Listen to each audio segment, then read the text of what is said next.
बतास भन्दा हतास ए जिन्दगी। एकैछिन पर्खिन, समय अझै बाँकी छ, केही छिन त थकाइ मार्न। डुब्दै गरेको यो घामलाई हेर्दै एकैछिन रमाउन त सिक। गोठतिर फर्किरहेका पङ्क्षीहरूको उडान हेर्दै आफूमा हराउन त सिक। यो सन्ध्याकालीन चिसो हावालाई महसुस गर्दै आफूभित्र शान्त हुन त सिक।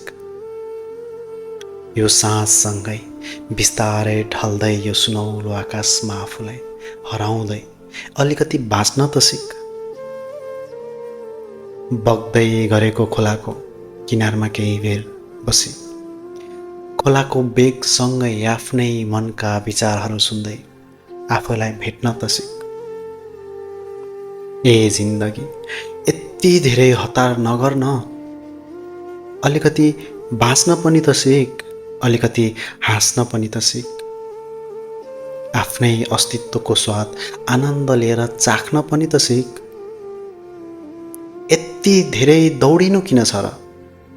केही पलहरूलाई यत्तिकै बिताएर त हेर, केही साँझहरूलाई आँखाभरि सजाएर त हेर, केही हावाहरूलाई छातीभरि महसुस गरेर त हेर।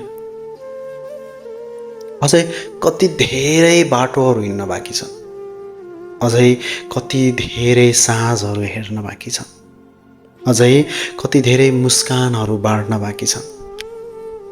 त्यसैले ए जिन्दगी, आजलाई आज जस्तै बाँच्न दे, यो पललाई पल जस्तै महसुस गर्न दे।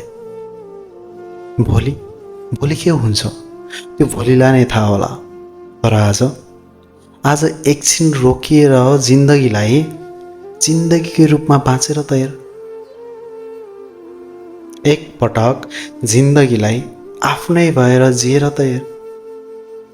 बस जिन्दगी, धेरै दौडिस, अब एकछिन रोकेर त हेर। बतास भन्दा हतास ए जिन्दगी। एकैछिन पर्खिन, एकैछिन, बस एकैछिन।